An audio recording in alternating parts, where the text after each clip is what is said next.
This is Garden America. We are back on the air with Take Two. I'm Brian Main, Tiger Palafox. We're good to go, Tiger? Excellent. Last minute stuff, little techie thing going on behind the scenes. We welcome you, those on Facebook Live, those on Biz Talk Radio. Thank you for joining us. The chair to the left of Tiger and to my right, the John Bagnasco chair is empty because where's John, Tiger? He's in Hawaii. Oh, yes. Hawaii, relaxing on the green sand beach. Yes, indeed, enjoying all the flora and fauna. Yeah, that's what he wanted to do. What's your number one thing to do? He said, I'm going to try to make it to a green sand beach. It's like, yeah, interesting. Green sand, huh? Oh, you know what? We should start Take 3. See, I didn't start the computer for the network. So, good morning or good afternoon, depending on the case here.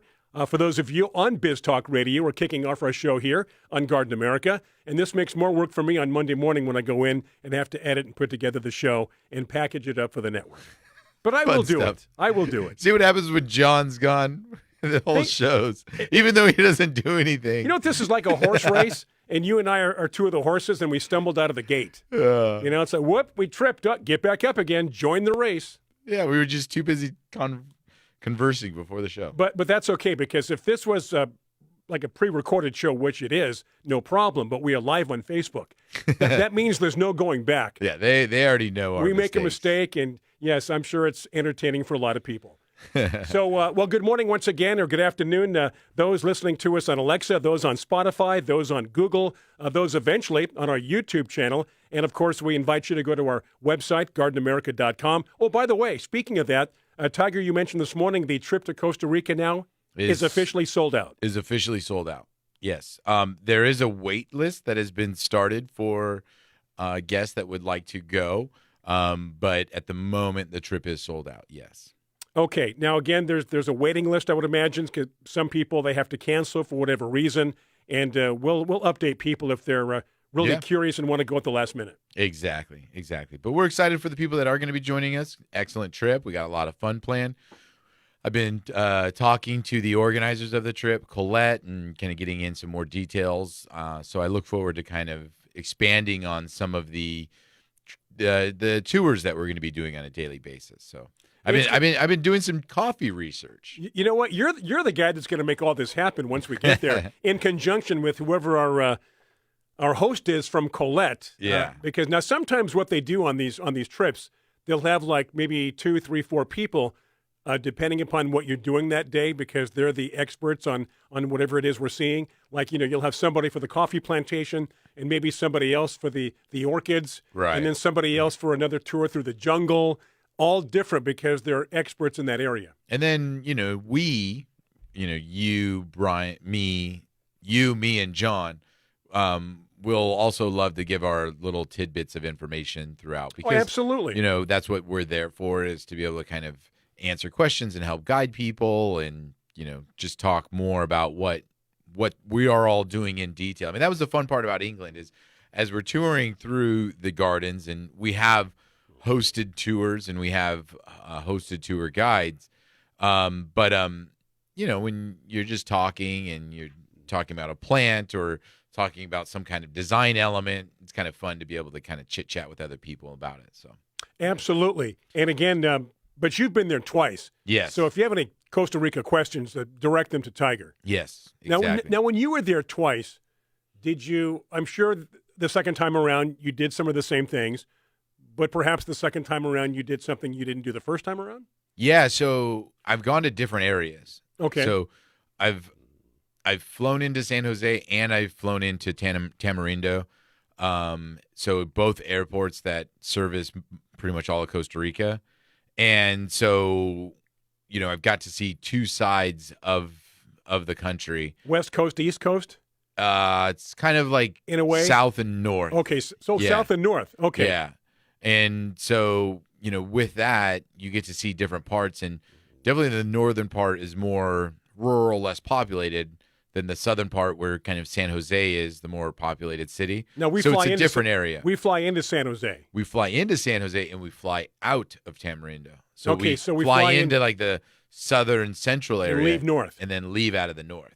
Okay, very good. Yeah. Now, any idea? So between, let's forget the north-south for a second. let's go east-west. Yeah. From the Pacific Ocean into what would be the other side, which Gulf. would be the Gulf. Yeah, Gulf, Indian. So how long is that, like, if you had to drive that? I'd say probably drive-wise, maybe 9 hours. 8 hours, 9 hours. All It's right. not terribly far. Not terribly far, but That's kind of a tough estimate because the other thing with Costa Rica is roads and stuff. their infrastructure is Yeah. not all there. No, that's- I mean, we were driving on major roads and they were still dirt crossings, kind of a thing. And they want to, there's no reason for them to be completely developed. No. Keep it the way it is. Keep the charm, They have completely developed areas. Right. But that is one of the cool things about the Costa Rican government or the people of Costa Rica is that they've chose to preserve a lot of their country. So they say, hey, yeah, go for it. You can develop this area. By all means, beaches, hotels, all that fun stuff. Visit and all that. But we're going to keep some sanctity. Over here, you can't touch it. Yeah. Yeah. So there you go. So if you are going with us, which, by the way, April 21st through the 29th, if you're going with us, we look forward to it. If you're now contemplating, maybe I should have made my reservation, hang in there because there could be some cancellations. And again, the entire itinerary is on our website at gardenamerica.com. Yeah, exactly. Ready for the quote of the week? I am. I don't want to miss that too. We're starting off. Yeah. Well, we've kind of smoothed things out. Yeah. Those of you that were with us from the very beginning, I'm sure that was pretty entertaining for you. Have to look at all us right. and make Quote those of the mistakes. week.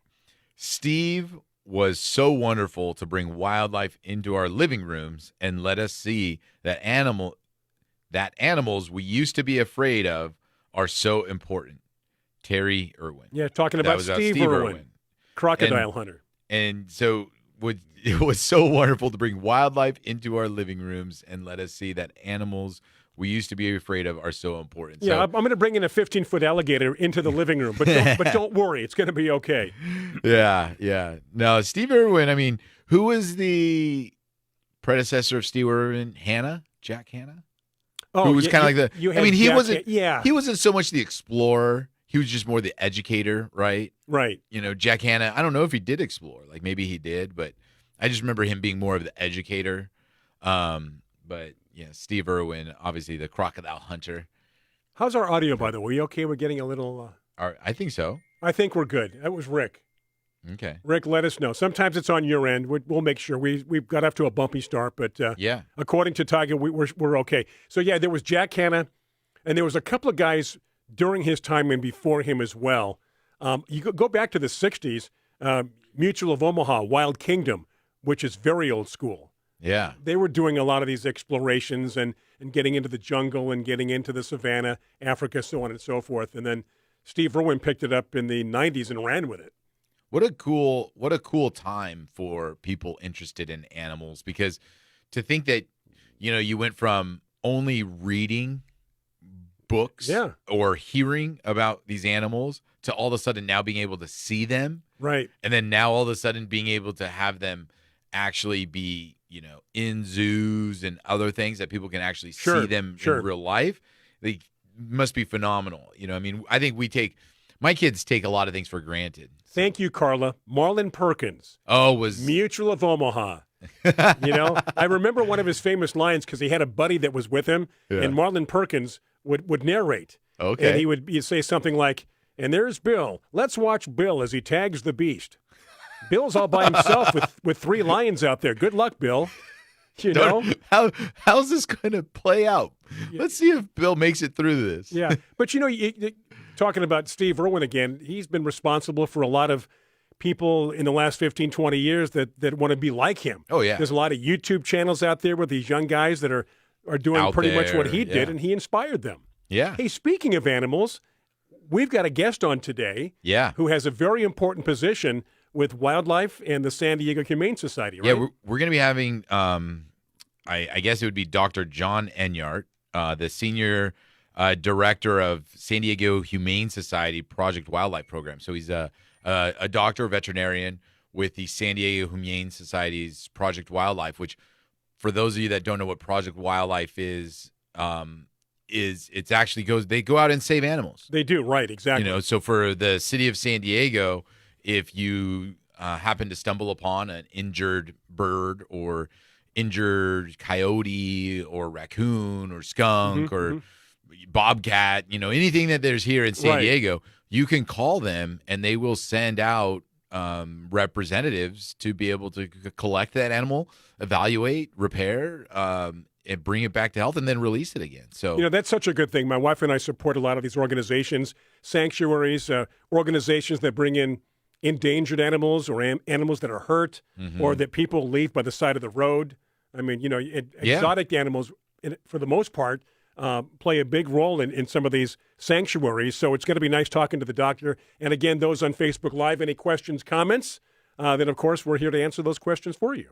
Yeah, so we're excited to talk to Dr. Enyart about, what they do at the San Diego Humane Society Project Wildlife and what we can do. Because the reason why we're having him on specifically this time is February is the kind of like National Bird Feeder Month, Bird Month. Right. So we're getting into ornithology right now.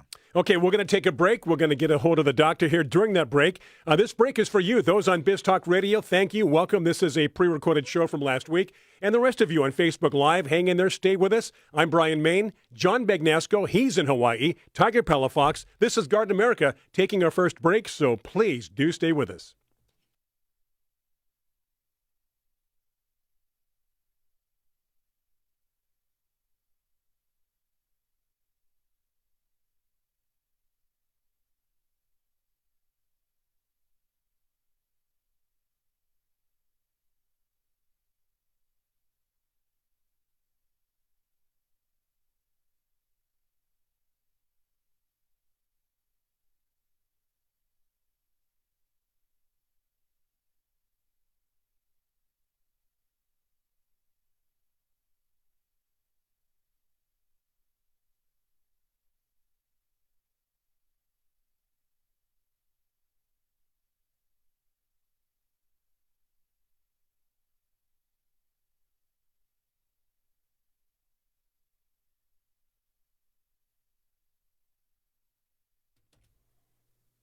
All right, welcome back to Garden America. Those on Biz Talk Radio, thank you for sitting through the break and supporting our sponsors on Biz Talk Radio. And, of course, here on Facebook Live and on Biz Talk Radio. This show is brought to you by our good friends at Fertilome, a great company, great organization. We'll be talking more about Fertilome here in 2024.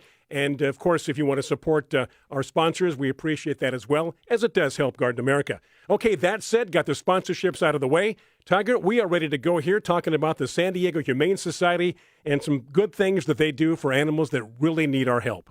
Yeah, so this morning we have Dr. Jon Enyart from the San Diego Humane Society Project Wildlife division. And Dr. Enyart, you are a veterinary doctor for that organization. So when these sick or injured animals come in, you're one of maybe the first people that maybe see that animal and evaluate, what could possibly be done. Is that true? Yeah, good morning, and hopefully you can hear me okay. Yeah, you sound good. Okay, great. To answer your question, we are a wildlife rehabilitation center. I am one of the veterinarians there and the senior director for the program. We take in 10 to 12,000 wild animals a year from San Diego County. 65 to 70% of those patients are birds. Wow. And so we do see quite a few of them. And when they come through, we just do what we can to get them either fix their injury or raise them if they're orphaned and get them back out in the wild where they belong. And now, we say that this is a division of the San Diego Humane Society, which I think a lot of people connect Humane Society with kind of like, dogs and cats. But this isn't just dogs and cats. This is, like you said, wildlife. This is animals that are native species that live out there in the wild. And, you bring them in and then rehabilitate them. And then your goal is to release them. Is that right? Yes, absolutely. I apologize. It might be on my side, but I am not hearing everything you're saying there. So if the question is just, it's our job to help the native wildlife and get them back out there, then absolutely. Okay. Hey, so, I see in your bio, you're from Kansas, and you've kind of made your way out here maybe through UC Davis, where you went to college for veterinary medicine. But it seems like you've always had a passion for animals. Did that start while you were in Kansas there? Yeah, absolutely. It wasn't so much rural, but one of the smaller towns in Kansas. And it really was something where, my brother and I growing up, my dad, anytime we saw, an injured or hurt animal on the side of the road or wherever we were walking, we would get it to the local wildlife center there. And that just sparked such a passion for me along the way. And it's continued. It's never really gone away at all. So this kind of touches close to home for me because my daughter, she's 13 years old right now, and we call her the animal whisperer because she has no fear of any creature, which is actually probably not very good. I get good and bad depending upon the animal. Exactly. So she loves to just reach out while we're on hikes and while we're anywhere to animals and stuff, and I'm like, you got to be worried. You got to watch out for some of these animals. So were you that kind of child growing up that you did it? You just saw an animal and you were just like, I got to help this thing out. Yeah, it's interesting because anytime one was in need, we did what we could. Of course, we knew our limitations, whether it was a raccoon or a skunk. Those are the ones we kind of steered clear of and had someone professional experts take care of it. Right. But we also just like looking under rocks and finding snakes, and that kind of stuff. And so, always wary, but I learned a lot more over the years as to which ones were most appropriate to help. Now, you mentioned early on about birds. That is most of what you deal with. I imagine here in San Diego County, though, you do come across exotic animals. And for the most part, are these animals that the general public or somebody brings to you? Yeah, and there are some regulations through the state and the federal government that we have to follow. So we tend not to, technically we can't take in a lot of those things. We had a lemur show up one day a few years ago. We've had, a little marmoset, which is a small primate. And those we tend to have to work with the government to kind of figure out what to do, but we are not regulated or permitted to actually rehabilitate those types of animals. Well, yeah, I would imagine so, because they're not native of San Diego. These are animals I would imagine somebody else brought in. Is that right? Absolutely, yeah. And then there are many others, such as like the red-eared slider, where they're considered a little bit more invasive and they're out there and prevalent in the community. Oh, okay. So now, one of the big reasons why we brought you on February, National Bird Month, Bird Feeder Month. A lot of people will wonder why February is such a big month for birds, and it's just, I think, comes down to it's a very cold month for wildlife in general, and birds struggle during this time of year to have food sources, right? Now, you guys promote a lot of habitat gardens. Is that true? Yeah, absolutely. We don't quite advocate for the bird feeders, but if someone's going to have them, then we really try to support what they're going to do. So if you have them, we're just making sure to clean them regularly, keep them away from windows, because birds, unfortunately, do fly into windows often. Again, trying to keep the volume down and still, native plants around. Anything we can do to kind of help them out along the way. We also aren't in much of a climate where that cold weather impacts them finding resources. There's quite abundant resources in San Diego County, but, you get out east a little bit and it can be harder in the winter months. Yeah. So, this is the time of year for people to kind of maybe think about, that. And then, in the springtime, planting some shrubs and trees and plants that can help them out down the road. It's going to be nothing but beneficial. And do you find that, obviously with urban development, their natural resources are going to be becoming more and more scarce? Do the bird populations here in San Diego, are they kind of, similar, or have they kind of fallen off? Do you, seeing all the different varieties, do you start to see more of one type of bird and then less of another one? Yeah, that's a really interesting question. And I would say, we see 250 to 300 species of animals every year, wild animals. And whether they're native or non-native, established, et cetera, we really do kind of see the big variety. And it's hard to say if one over the other, because weather systems and patterns change. And so depending on what's going on, we've also had, this highly pathogenic avian influenza that's kind of been going through the bird population in the last 2 years. That's been a little bit difficult to decide or discern whether or not certain bird populations and die-offs or disease processes are related to that. But it goes in waves. And I would say overall, we have a good collaboration with many of the local animal people, like the Natural History Museum. So we do look to them to kind of tell us, what are you seeing? And it's one of those things where we see it in waves. This last year, there was a lot of robins, and we don't see very many robins down here, but we believe it was a weather system that and probably limited resources up north that pushed them down here, because we got anywhere from, I don't say 30 to 50 when we normally see like 5 a year. Yeah, kind of off topic, but it's kind of like the killer whale situation here in San Diego right now. Yeah, absolutely. We're like, wait a minute. Yeah. We're not accustomed to seeing these big black and white animals off the coast, but they're here now, and okay, we'll see what happens. Let me ask you about those robins. You mentioned that were perhaps blown off course, or there was a weather issue there. Now that they're here, is this the kind of climate in San Diego that they may take up shop here and just make this become part of their territory? Hard to say. It's unlikely that they would do it year round. They're migrating, and so I think they'll come and go. But I haven't seen nearly as many as we did over the last spring and summer.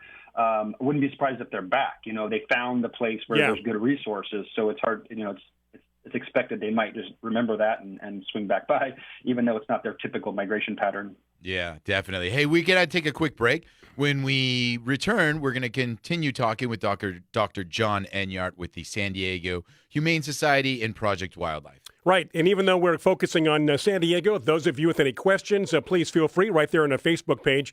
And, of course, we're going to take a break, as Tiger mentioned, for our friends on Biz Talk Radio. Do stay with us. Happy weekend. This is Garden America. Thank you for joining us.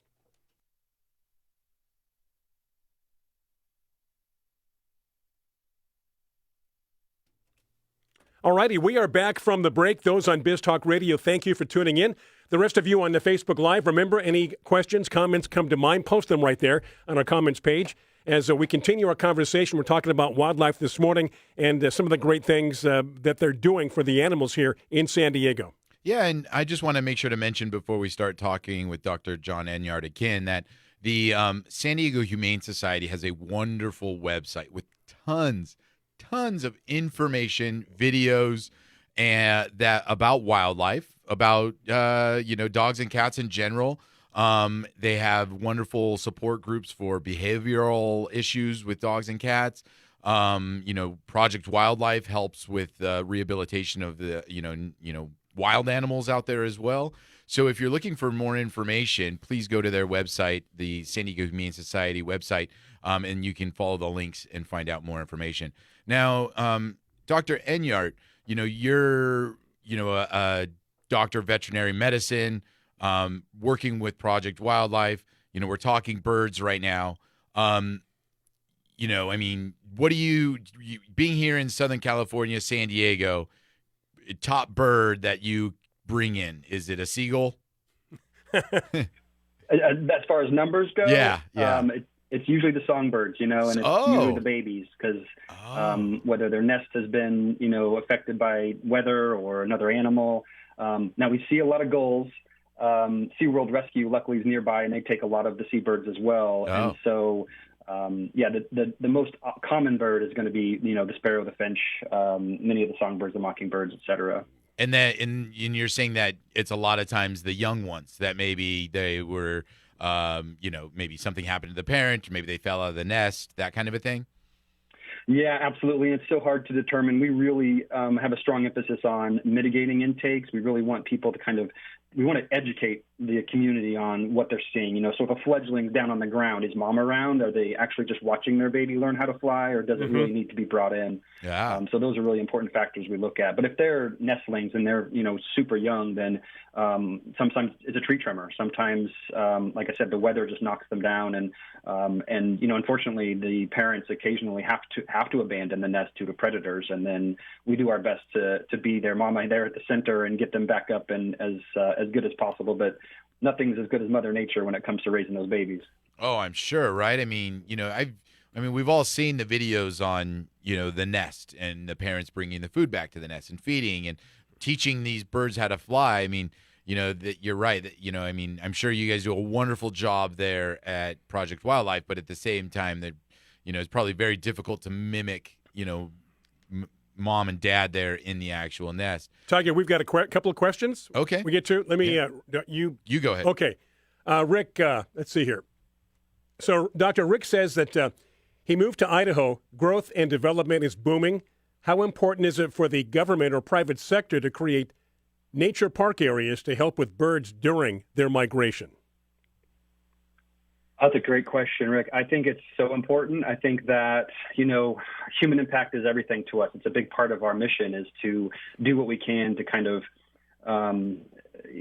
make it as minimal as possible. Of course, that's impossible to make it completely absent. So those types of things are super valuable. I think anytime we can do it in our own ecosystem, in our own yard, and just create a little place for them versus as well as supporting and developing places for those birds to kind of stop by. That's what the migration is. They're tired. They're going hundreds and hundreds of miles. And so anytime that place they were familiar with last year is gone, it would be great to make sure they have somewhere else to go when they arrive and are expecting resources. Hey, I'm sorry. Go ahead, Tiger. Well, what I was just going to say was it's amazing to me what a little bit can do. And when I say this is people think like, oh, I have a small backyard. I have a small front yard, and I can't do a lot. There's not a lot I can do for wildlife. And it's amazing planting a handful of shrubs or small trees or some perennials, what that will actually attract into your yard. They find it, whether it's butterfly plants or hummingbird plants or bird plants, they find it and they come. I try to do that in my backyard, and I only plant like one or two things. Next thing you know, I walk out there and, I've got all kinds of, different birds that I've never seen ever in my backyard before. Right. And they find it. It's pretty cool how they do that. Right, Doctor? Absolutely. It's funny. I'm sitting outside in my back accessory unit, and there's a squirrel and a bird that are just talking to each other as this interview started. So, anything we can do to provide them that, they will come. They will. Hey, Doctor, and I got a quick story for you. For the past 3 or 4 years, we've had a pair of doves take up residency and build a nest and raise their young in our patio. Now, where they're doing it, it's out of the way. It's protected from the crows and other possible predators, and they're very close to our sliding glass doors, so we can watch everything. They're used to us. We can come and go on the patio. They don't fly away. Obviously, they've built up some kind of trust with us. And for the past 3 or 4 years, now these are doves, we've watched them lay eggs. We've watched them raise their young. We've watched them kick them out of the nest. We've watched the young hang out in the patio area and eventually fly away. But again, this year, the doves came back in January, and they just now finished raising, one of the birds didn't make it. One of the eggs fell out of the nest. But again, they've done it again this year, and they're looking to do it again. Is that a normal situation for doves to maybe mate 4, 5, 6 times a year? They can have a few clutches for sure. And, you just described my house right now. It's so funny. Front porch and back porch, they just keep flipping back and forth depending on what's comfortable for them. They know what's familiar, and it does depend on the species, and how far they're migrating. These guys probably aren't, so they're just hanging out and they enjoy that pretty temperate climate that's always there for us. Yeah, and I would imagine because they've been successful at hatching their young in our patio, that's why they're coming back year after year. There's a certain trust with my wife and I walking out into the patio. We don't get close on purpose, but we do have to do some work out there, and they seem very comfortable. So it's exciting to see that each year, and to know it's the same couple back doing it. It's like, hey, we're coming home to raise our family again because we know that it's safe, and for the most part, you humans, we trust you. Yeah, it is neat how you can get that bond with the wild animal. Sure. Huh? Dr. Enyart, so, when it comes to people, having wildlife in their yard, are there any tips that you can give people in terms of, to keep them safe along with your own family? Because I'm sure it's finding that balance, right, between, inviting these wild animals to be close to you and be around you, but then you have your own cats and you have your own dogs. Are there any tips that you can give to people for that? Yeah, that's always a big one for us. Just real quick, sdhumane.org/coexist is a great place to kind of start. That coexistence is everything. And so, we live in San Diego. There's a lot of coyotes in these canyons. And we hear a lot of, hey, I've seen more coyotes lately. And what about my little dog? And there's a lot of ways to go about kind of still being able to have them here and where they belong, as well as protect your own animals. And it really does depend on, what species, where you live, the location, whether you're a little bit further east where there's rattlesnakes, as well as the coyotes and the bobcats out here. So, a lot of specifics that I take a while to get into, but that website helps a lot just to get started. And then otherwise, just kind of being aware of what's in your neighborhood, and as well as, what your pets need, what their risks might be as well. Yeah. And is there any resource out there? And I mean, this is just coming from my head, so I understand if there's not, because I'm sure people move around the city a little bit and they might not be aware that foxes are near them or coyotes are near them. So, you just got to kind of ask around your neighbors and see what's around if you move into someplace new, because San Diego, that's it, right? San Diego, you've got all kinds of different canyons, different areas, and you might not think, but there's wildlife in all those spots, but you don't even know about it because you're kind of a city person and you don't realize that stuff, right? Yeah, sorry, I was losing you a little bit. The biodiversity here is outstanding. It's one of the most biodiverse communities in America. And so, asking your neighbors is good. There's a great app and website called iNaturalist, which actually tells you that it's a community app where you share what you've seen. And so, if you just went there and looked at that, you could kind of see, well, what have people spotted just in my neighborhood alone? And that can be really helpful. Then, of course, there's like Nextdoor and things like that, that's where most of the coyote sightings and bobcat sightings go on. Yeah, perfect. All right, we are going to have to take another break. When we get back, we'll wrap up chatting with Dr. Enyart with the San Diego Humane Society Project Wildlife Organization, and get some tips on if you do see an injured animal, what you should do. Right, so do stay with us. Those on Facebook Live, those on Biz Talk Radio, thank you for tuning in. We do appreciate it. John is having a good time in Hawaii. It's myself, Brian Main, and, of course, Tiger Palafox. Back after these messages for our good friends on Biz Talk Radio. Stay with us.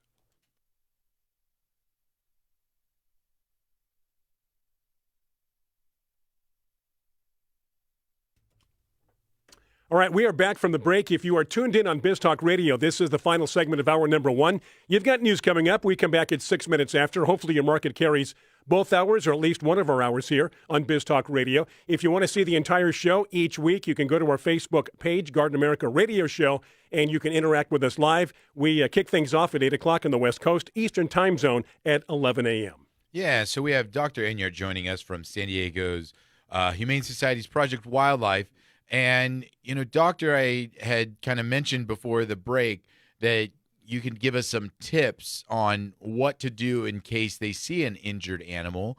Let's start off with a bird. Earlier in the program, you said really try to investigate more why that bird is there. Maybe it's something simple that they could be left and the parents aren't around and could help it out. Don't just instantly pick it up. What are some things that people can do? What would be the correct procedure about helping an injured bird? Yeah, that's a great question. So if it's a songbird and you kind of like your doves, if you know that nest is there and you see a fledgling on the ground, of course, keeping your distance. A lot of times, and it's difficult because some people have things to do, most of us do, but observing it for a little while, just watching, and we would give it a couple hours at least just to see how it's going.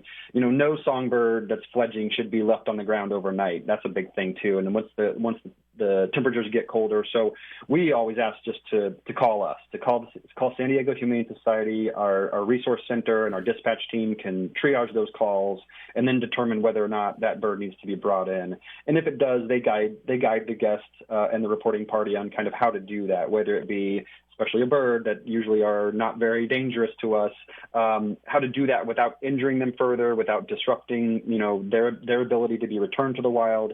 And so the observation is key, just kind of instead of immediately saying, I'm going to go help this bird right now. It looks like it's struggling.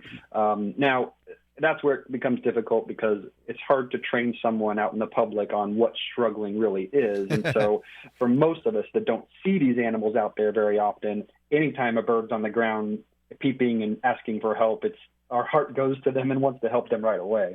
Yeah. And then, what are some of the other things that maybe some other birds, because, I had mentioned seagulls. I'm sure we have some hawks. What about crows? How about crows, Doctor? Yeah. Is that another big one?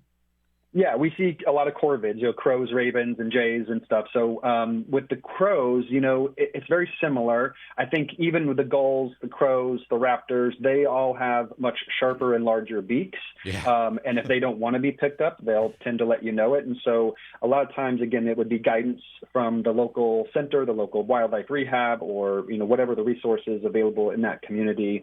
But again, crows, you'll tend to hear it from the parents if they're just fledging and trying to learn how to fly, because if that crow is hopping around and you don't see any obvious injuries, they're not laying on their side, not falling over, and a lot of times you'll either get swooped on or mom or dad will be up there screaming at you, leave my bird alone, they're working on it. So it is the raptors with the sharper beaks and the sharper feet that we tend to just say, if you see something like that, of course, give us a call, give the local center a call, and a lot of times we just say, if you are comfortable enough, you can use a small towel, cover them in it. As soon as the darkness is over them, a lot of times they settle down, gently pick them up, put them in a box.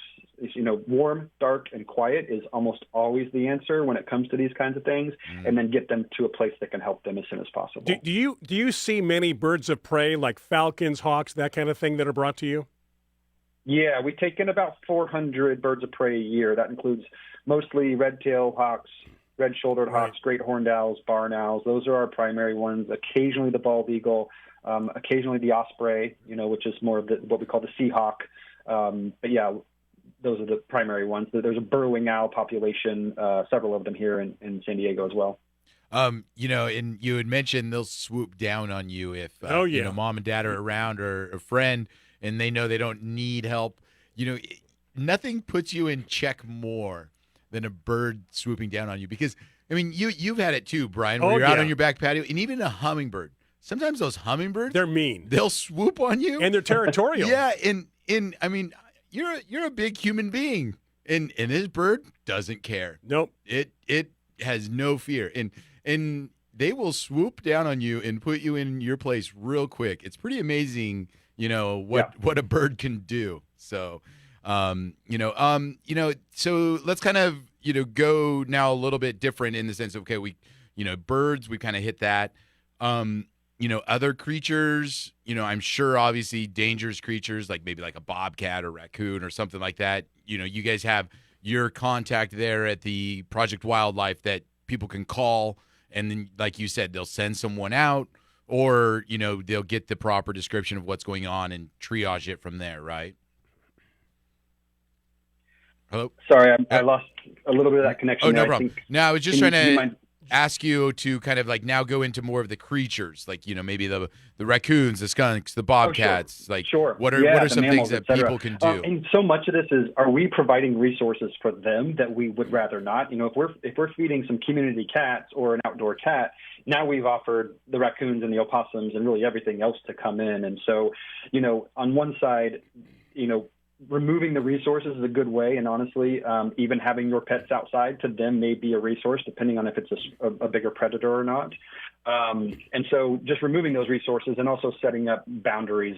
For coyotes, there's things like coyote rollers. They're already tall, a fence that's 8 feet high and then a little roller on top. So if an animal tried to jump over, they wouldn't be able to. Oh. And then with regards to just what we do if we see them, again, those are the animals we really recommend not going and picking up, like a raccoon, especially if they're a rabies vector species. What we are so grateful for at San Diego Humane Society and Project Wildlife is our humane law enforcement. Our dispatched officers will go out and help, and they're trained very well in how to handle these animals. So, again, we're lucky. It's a great resource. We are a safety net for the community, so we tend to have the officers go out and support those community members when it comes to things that are a little bit more dangerous. Yeah. All right. Perfect. Hey, we are going to take a quick break. Right? Let's see. We've got. We got about a minute and a half, and then we've got the news coming up on. Yeah, we'll wrap up right now with Dr. Enyart. We want to make sure we understand your time is valuable, Dr. Enyart. Thank you very much for joining us. Lots of great information. We're going to post the link. We love that coexist one, and then other links to the San Diego Humane Society's website, where you can find out more information about Project Wildlife and the Humane Society, and even ways to give back and help out over there at the Humane Society as well. Dr. Enyart, thank you very much for joining us this weekend. Lots of great information. Hope you have a good weekend. Stay safe out there. I mean, next week with this rain, it's going to be tough for you. Probably get lots of. Yeah, we tend to expect a lot more gophers at that time getting flooded out of their homes. Oh, wow. Very much. Thank you. All right. Well, you take care. Thank you. All right. Bye-bye. Thank you, Doctor. All right, a lot of good information there, and very interesting because, the tendency for a lot of people is to, there's an injured animal, injured bird, let me pick it up. Oh, gosh. Use some common sense. Oh, my goodness. A bird and a raccoon, two different things. Raccoons can be sweet, but they also carry rabies as well. Yeah. Okay, that said, we're going to take a break. News coming up, top of the hour here, Biz Talk Radio. We're coming back after these messages and more here on Garden America.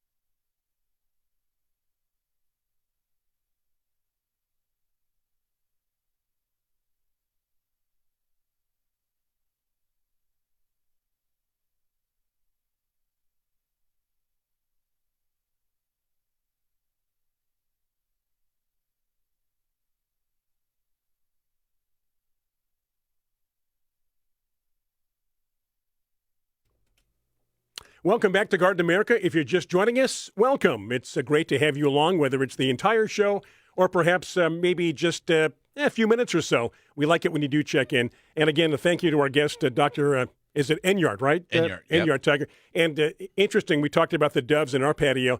My wife sent me a message saying the mother bird is already back up into the basket where she was nesting, ready to go again. And their fledgling has been out of the nest for about maybe 3 or 4 days at the most, and they're back at it. They can have about 6 a year, I think, when they do get together. So they're very comfortable in our patio. They seem like they're ready to go again. So we'll clean things up out there and get ready for round 2 as the doves seem to have moved in once again, Tiger. It's really neat to go through these comments and see our listeners that have so much interaction, so much experience with wildlife in their yards, and they know it. I mean, it's kind of fun. I mean, I think as gardeners, obviously, we love plants. We love nature. We love being out there and admiring the flora that we can have. But I think aligned with that is the, fauna that comes with it. The birds, the critters. Just being able to see the different, critters that come into the yard, whether it be a mouse or a raccoon or a possum or, a bobcat or a coyote too, is kind of a neat experience. Kevin, your friend, that joins the show, yes, had mentioned, and this is definitely heartbreaking. Whenever you're driving along a freeway and you do see a animal, whether it be a bobcat or a coyote, it's heartbreaking because, it's an accident on the side of the road or in the road. Yeah, but you just know that animal, it was just crossing the road. Yeah. And you feel bad for it because it didn't know better. And, it's always a tough thing to see. So because we've encroached in their area. Oh yeah, for sure. That's us getting into where they lived and where they thrived. Right. And so I'm sure for Dr. Enyart there at the Humane Society, I'm sure actually getting those animals brought in injured has got to be even, challenging for them because, sometimes they can fix them. Sometimes they can't. Yeah. So. Do you ever watch the Dodo on YouTube? No. It's feel-good stories about some of the things that we've talked about this morning. Somebody comes across a baby squirrel that falls out of a tree, and they take him in, and they nurse him back to health. It could be any animal. And if you love animals, it's a good channel to watch on YouTube. It's called the Dodo. I was trying to recall it when Dr. Enyart was talking, but there is a gentleman up in Tahoe that chases away bears. Chases them away. Well, it's a funny story. He started off as a hunter. He was a hunter, and he hunted everything. And one day he's like, you know what? I'm kind of done hunting. Done killing animals. Yeah. And he's not afraid to kill an animal even today. But he just wanted to be more focused on rather than because back in the day, when a bear encroached in the area, they shot and killed it because they were like, if it's going to be here now, it's going to stay here. Right. Right. Well, he developed ways to put fear in the bears to stay away and not kill them. So that's his job, is to cruise around, and he gets called when someone sees a bear and they're in a drainage ditch or in a trash pile or in someone's backyard, and he uses these devices and these tools to help scare it. So that way, hopefully, it'll get so scared, it'll be like, I'm not coming back here again. You know, it's interesting. Bear story. I saw a feature. It was in Alaska, and there are people out there that do more or less the same thing. Now they'll bring tours out there. Grizzly bears. Yeah, we're talking grizzly. in Tahoe, we're talking brown bear, black bear, more mild bears. So stay with me here. So what they do, they have tours, and they stay way away. You've got binoculars, and you're watching bears. But what will happen is this: there'll be a female bear with her cubs. Okay. And that's when you have to be obviously very careful. Yeah. So they're monitoring it. And they'll notice from time to time the female and her cubs are getting a little close.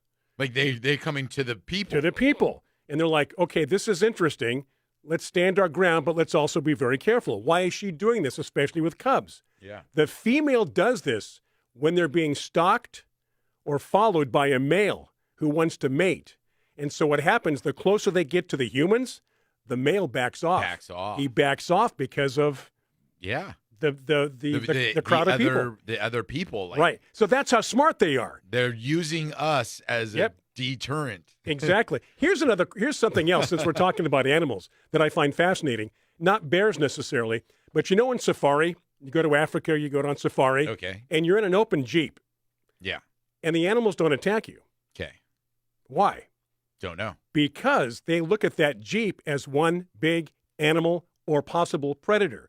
They don't see individual humans necessarily. They see the Jeep, they see the car. That's one entity. Now, if you get out, you're in trouble. Yeah, because I was gonna say if something attacks that Jeep and everybody starts fleeing, you're done for. Because you'll see a tour guide in the front of the Jeep driving, and maybe he's outside sitting on the Jeep dangling his legs off. They don't, for the most part, they don't bother him. Yeah.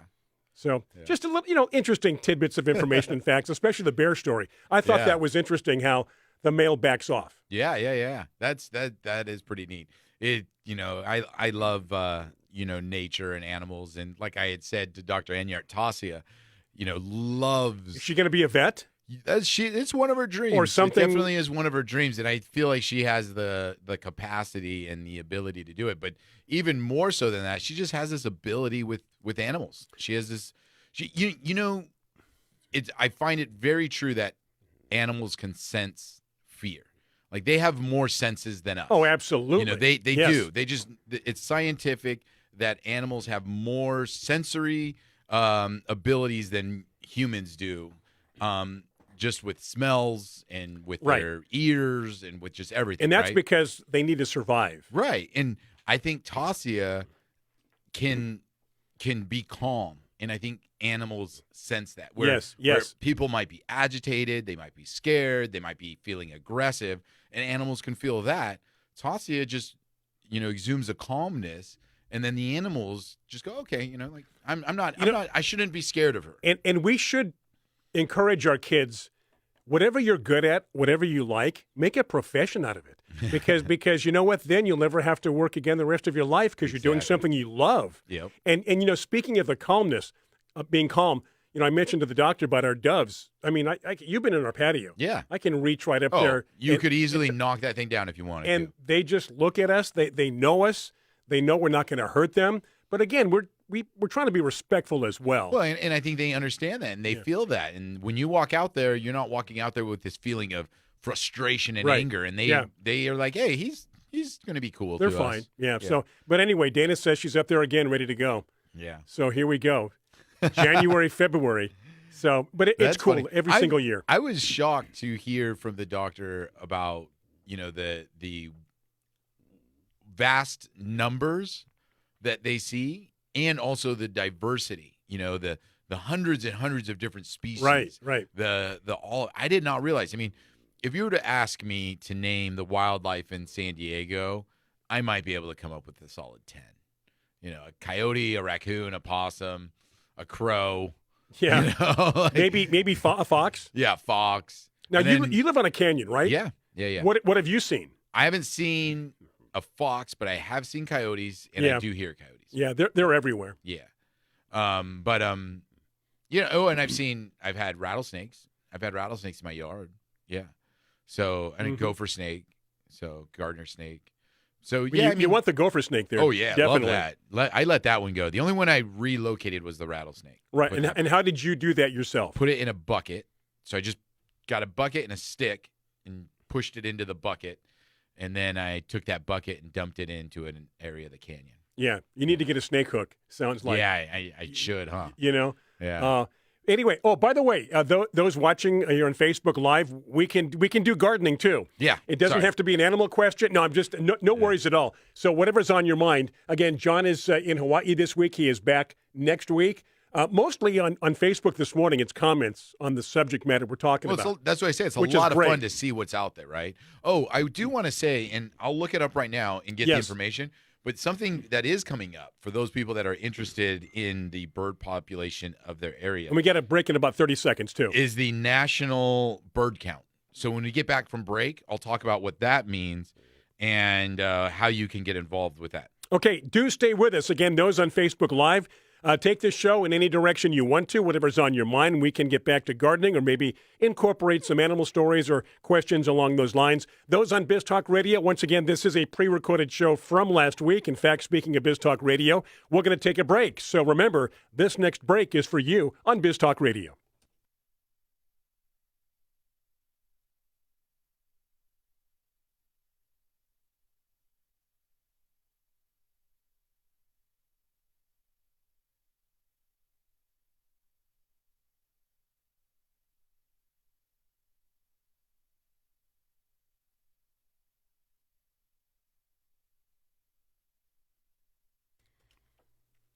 All righty, welcome back to Garden America. Those on Biz Talk Radio, good friends of ours, all of you on Facebook Live. We love seeing your names each and every week. We love to see the camaraderie. We love to see you talking and chatting back and forth. And, of course, the questions that you give us here on Garden America. Yeah. So that said, Tucker, what's going on? Well, let me answer Veronica's question real quick, and then I'll get into the national bird count. But Veronica asked, with all this rain, when would be a good time to fertilize my fruit trees in pots? Now, Veronica did also comment that she has seen a wolf and a cougar in her yard. A wolf? Or wolf. She's seen a wolf or cougar and cougar. And so, depending on where you're at, Veronica, you want to wait to fertilize your fruit trees until your last chance of frost. So, for citrus or for your stone fruits, you want to wait until frost is completely over because you do not want to encourage any growth during the colder months. So for us in Southern California, San Diego, we would not be fertilizing our fruit trees until the end of February, beginning of March, because then that's kind of like our last chance for frost. But it would be wonderful to utilize this rain to help water in that fertilizer, and you can do that for your shrubs, trees, lawns, things like that. But stay away from the citrus. Yeah, because I mean, you risk putting out a lot of growth, and then if it gets cold, that's what will get hit the worst is that new growth. But let me ask you this: it can't be good growth this time of the, even though you're fertilizing and you're encouraging growth, right? That can't be healthy growth. It's early and it doesn't need right. Yeah, so you're not helping it get started any earlier. You can almost hurt it by pushing out, and especially when it comes to the stone fruits, if you try to get those to produce quicker than they should, they like this rest period. They like this downtime. You're going to get better flowering, better fruit production, more fruit production. If you let them rest during this time of year. So your apples, your cherries, your plums, those ones, let them rest. Don't start to fertilize them until you start to see those first buds developing. So I think that answered Veronica's question. The national global bird count, February 16th through the 19th. I posted a link on the birdcount.org. This is global. Yeah. So it's a way that the Audubon Society, the Cornell Lab, all of these organizations, you are the scientists out there and helping them find the populations of birds all around the country and all around the world. So because, I mean, birds, migratory patterns, populations, they are the thing that scientists use to kind of understand like what's happening. I mean, Dr. Enyart mentioned this number of robins that he had never seen before. Right. But it's probably based on weather or based on food. And these are things that they want to understand what's happening in our world. And birds, since they move around our world so freely, are great indicators about what's happening, what's going on. What can maybe we learn from them. So, okay, now Rick's got a question. Rick, I'm going to encourage you to email me so I can get back to you on your question about setting up an aquarium. Rick, you can email me at bmain@iheartmedia.com, bmain@iheartmedia.com. And Rick, we'll talk about setting up your aquarium, Rick. Oh, and yeah. Brian loves talking aquarium. I've got a few questions for you before we get into what kind of plants you should put in there, so on and so forth. Yeah. Brian so Rick, we can talk offline. Yeah, I've got a 75-gallon aquarium, Rick, so I think I can help you get started. So with the rains coming though, like Veronica mentioned, it is a great time. I've been fertilizing, and I do highly recommend only using organic fertilizers, especially this time of year with the rains, because to be honest with you, all the chemical fertilizers that you put down, they're just going to wash away. Yeah, they're not going to help you. So don't waste your money and don't waste your time on chemical fertilizers. But putting in organical. I like that. You like that? Is it organical? Yeah. It's putting organical. in organic fertilizers or using things like humic or compost. They are great things to do before rains because then they're going to go into the soil. They're going to stay there. They're not going to leach into the storm drains. They're not just going to wash away.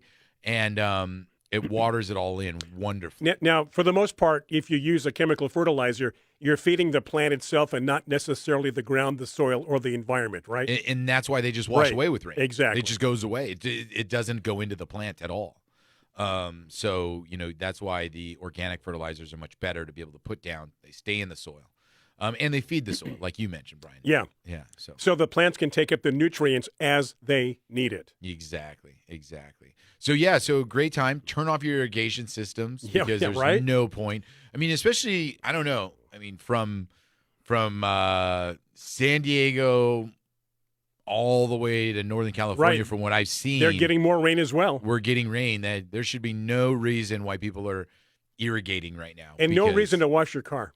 That as well. So, again, we've got a brief respite today from the rain. Yeah. But, again, for the next 5 days after, rain, more rain. And those of you in California know what I'm talking about. Yeah. So get ready for that. Make sure your drains are clear. And, the one thing I was thinking about, I have these two downspouts. Mm-hmm. And I've got these big cypress, kind of like, maybe they're juniper tree bushes in my backyard. And I have the downspouts just drain into them, and I have no big deal. Like I never really thought about it being a big deal. You got water. You're supplying water. Yeah, but we've gotten so much water that now I'm worried. Like I got to redirect those drains because it might be too wet. Yeah, and then that could cause them to fall over. Right? Like if the soil's too wet, trees can fall over when the soil is not firm, and you got to be careful with that. So make sure you do watch where your water runs, and if you've got trees in that area. If you can divert it, because if the soil's too loose and you get a wind or that tree has a lean to it, it'll lift up and fall over. Here's something else too, because for the second time now in 2 weeks, the pot which our plumeria is planted in the patio has filled up, and I've got to dump it over, got to turn it over. Yeah. So that might be a good idea for those of you that maybe have plants in pots and the rain is filling it up. Turn the pot over, drain it, and maybe just leave it turned over for a period of time if you're not going to damage the plant, so the pot doesn't fill up and that plant's sitting in that water. It's not good for it. Not good. Yeah, not good. You're just going to develop things like root rot issues. And this is not really the time of year that I want to be watering my plumeria anyway. Gosh, no. So it's drowning is what it's doing. Yeah, because there's no leaves. It's not processing anything. No. So it's just sitting in water, like you say. Yeah. John's happy, though, because he's on vacation and he doesn't have to water his roses, right? Not at all. He knows that they're being watered. Well, but it's funny because whenever John gets back from a vacation or taking time off, so how's your yard, John? How are the roses? And there's always a story. Always. Well, so-and-so didn't really water as much as they said they would. They didn't come by that day. I lost 2 rows. It's never the same when you do it yourself. Yeah. It's like when we go on vacation and when we go to Costa Rica, I've got to put somebody in charge of feeding my fish. It's not rocket science, but they're not going to do it the way I do it. Yeah. So Yeah, and they're not going to look for the same things you look for. Exactly. Right? Like you might have a fish that's not acting normal. Right. And they don't know. they're just feeding. Yeah. A dead plant. Should the plant be taken out? Yeah, maybe. But not big. These aren't big issues. But again, just getting back to the fact that whatever you do in your garden, whatever you do, no one's going to do it as well as you do. Yeah, exactly. Oh, and We I gotta did take a just break. think about this. Okay. Yeah, real quick, we'll come back. Tiger's got a thought. We're going to take a break to stay on time for Biz Talk Radio.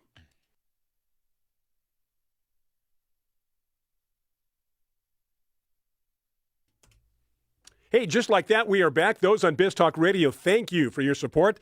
Facebook Live, it's great to interact with you each and every week. Again, John is back next week. He's in Hawaii. Tiger, back to your thought before you forget. Yeah, so for those of you that do have houseplants, if you want to take on a project and with this rain, number one, capture the rainwater. Yeah. Somehow capture the rainwater. The best water You can get, right? Number two, take your houseplants and water them with that rainwater. That is a great next step. That water is way better than the tap water that you have, and it's also way better than any bottled water that you can buy. Sure. So use that water to water your houseplants. If you want to take your houseplants to the next level, though, take them outside in a protected area. Use that water in a spray bottle. Mist them, wash them off. Let them get some of that, fresh rainwater on their foliage. If it's not too cold, you have to be very careful with that. This rain that we're getting is a cold front rain. So meaning it's cold weather. If it was warm rain, this wouldn't be such a big deal.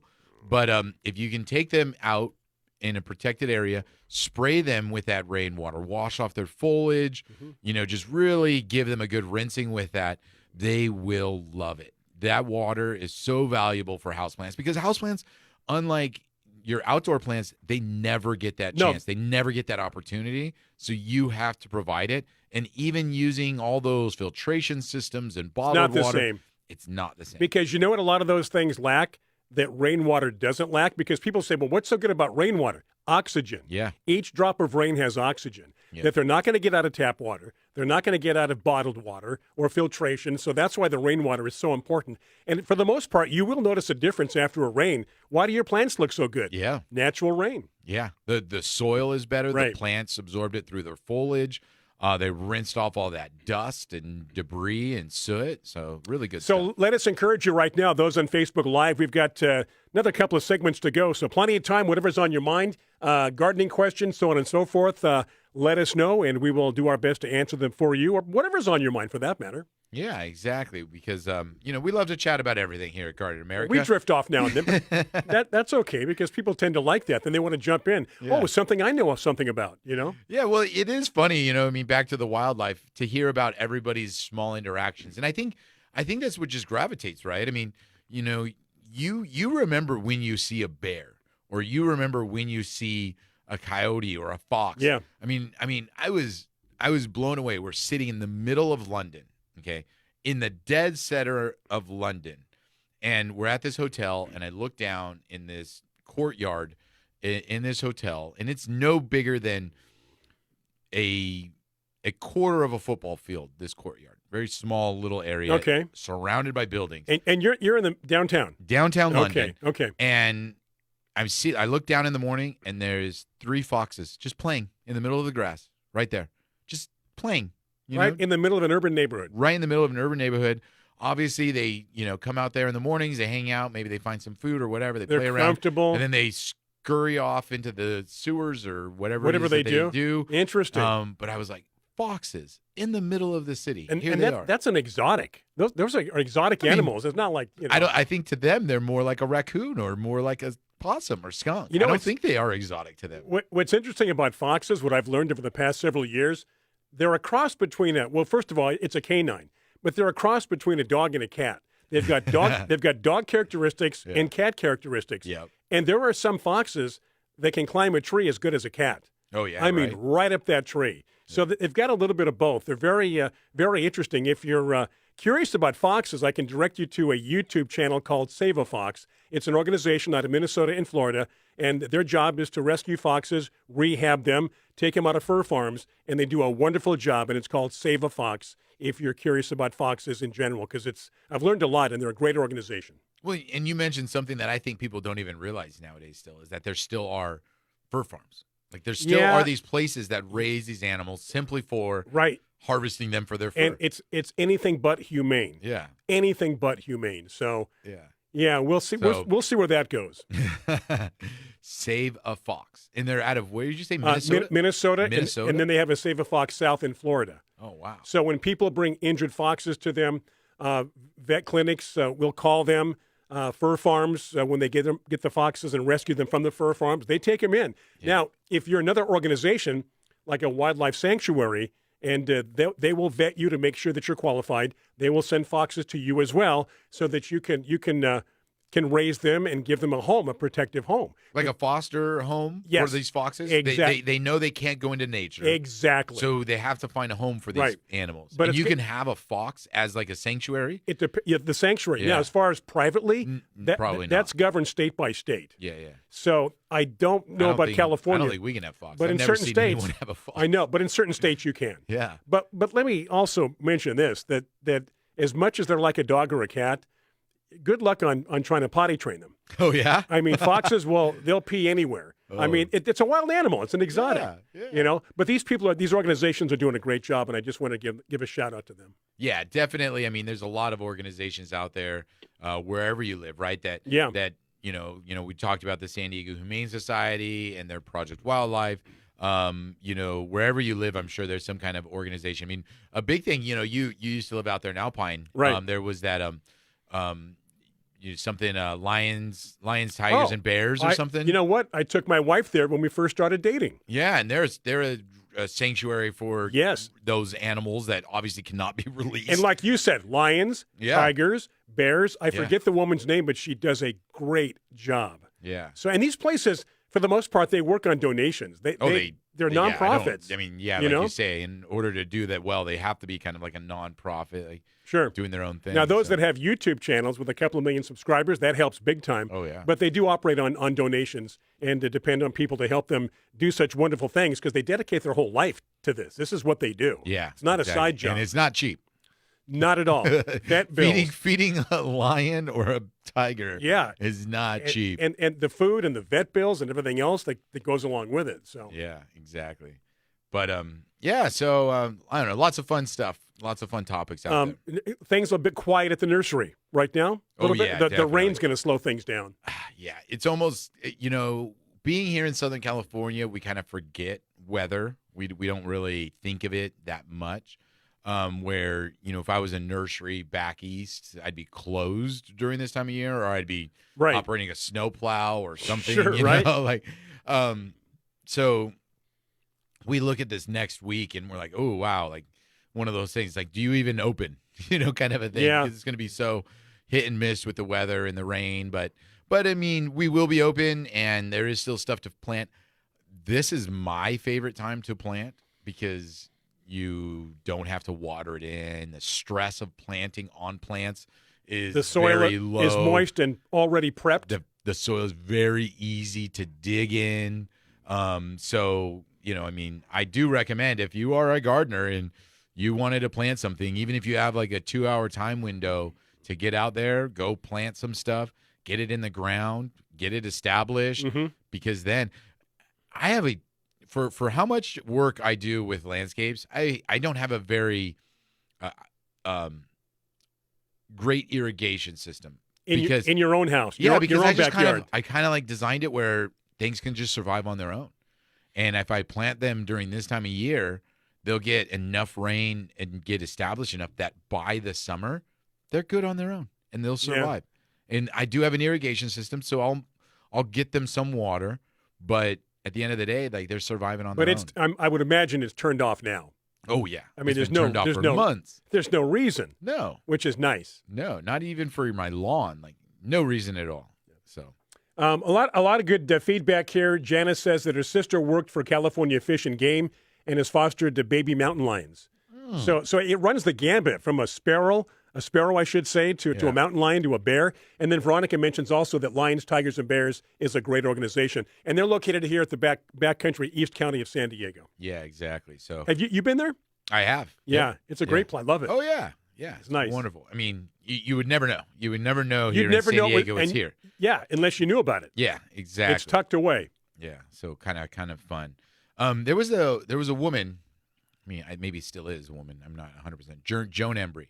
Oh, yeah, Jon Enyart. She had a place out in Lakeside, right, where she had animals. She was, for 40-some-odd years, the spokesperson for the San Diego Zoo. And she was on the Tonight Show with Johnny Carson many, many, many times. Yeah. I think she does have a place out in Lakeside of the East County. Yeah. And did a lot for animals back in the day. Yeah, exactly. Okay, what we're going to do now is take a break. We have one more segment coming up, our short segment. But again, still time for your questions, comments, whatever's on your mind. Tiger and I love seeing the comments about the animals and your experience with wildlife and so on and so forth and these sanctuaries. So again, do stay with us. Again, one more segment coming up for us here on Facebook Live and Biz Talk Radio. So do stay with us. I'm Brian Main. And Tiger Palafox, John's in Hawaii. We are Garden America.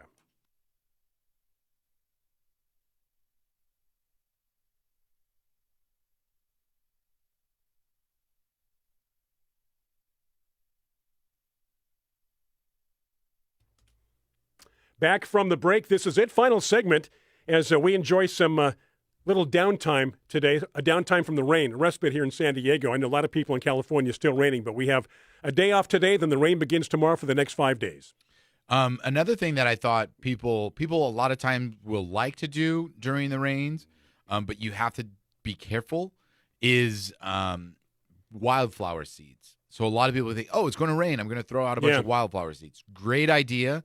In a light rain, wonderful, no problems. In a heavy rain, all that wildflower seed is going to get washed away down somewhere. Because it's not established. Yeah, because it's not in the ground. I mean, right. If you rake the soil heavily, drop the seed down, and then drop soil on top in a moderate rain, that'll be okay. But in a heavy rain, it just washes things away. So don't spread wildflower seeds if you're going to get a heavy rain. If you are going to get a light or moderate rain, you can do it then, because it is good to get them in this time of year when it is going to be raining for the next couple months here off and on. Yeah. That then, those wildflower seeds will become established. They'll start to grow, and, wonderful things will happen. But, just do it correctly. Otherwise, they're just going to wash away. How much work do you have to do in your yard? Is it just kind of on autopilot right now? Yeah, it's on autopilot right now. There's a couple things. One plant I want to plant this weekend. I have some other work to do, not involving planting, but drainage and other things like that, because we're building the ADU that I'll be working on. But it's kind of on autopilot right now. Right, down by the ADU too, it turned into a soppy, muddy mess. Really? So on that side, I'm kind of like, and that's going to slow down the construction for a while too, right? Because of the rain. I mean, they're not going to be able to work all week. Not at all. Yeah, all this upcoming week, they're not probably going to be working. So we'll see. Somebody had posted earlier on our Facebook page during the show, obviously, that they hope to see some pictures from Jon in Hawaii. Oh yeah. Now, if I was on vacation right now, I would already be sending you pictures. John's terrible with photos. He doesn't take them. No. And it's like we want to see what's going on. Yeah, I would be giving you updates, small videos. I'd say, Tiger, post whatever you want to as you go along, which I think I'd like to do, like in Costa Rica. Yeah, we did this in Europe. Friends of mine and stuff. Here's what's going on. We did this today. Just to kind of give people an idea so they can live vicariously through your vacation. Yeah, definitely. And, we posted a lot when Jon and I were in England. We shared a lot of while we were there and what we were doing and what we were seeing. You encouraged that. Oh, yeah. Jon, yeah. He, the one thing that is good about that, though, he is a in the moment kind of a guy, which is wonderful. Yes. But, also I think that people love to see what we're doing and where we are. Right. And so it's always fun to be able to share. And I'm sure he'll come back with pictures. And once he comes back, we'll pick a few out. We'll share some on our Facebook page as well. Yeah. Let's see here.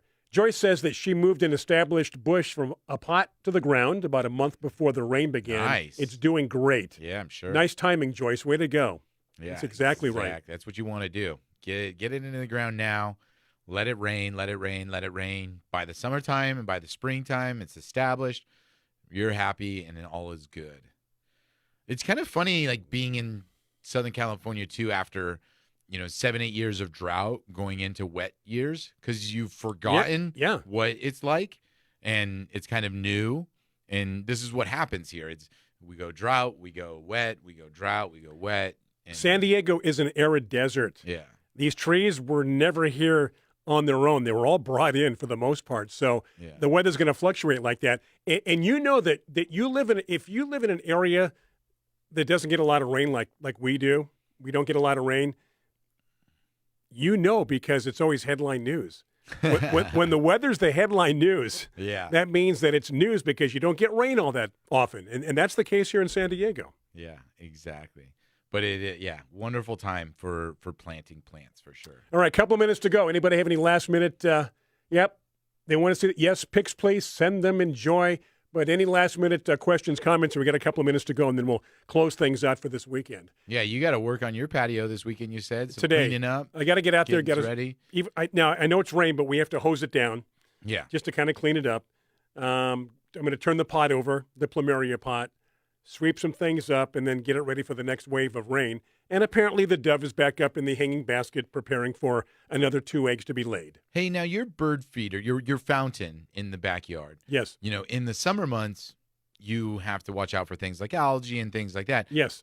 In the winter time that doesn't happen? Well, we do have algae right now because we haven't cleaned it in a while.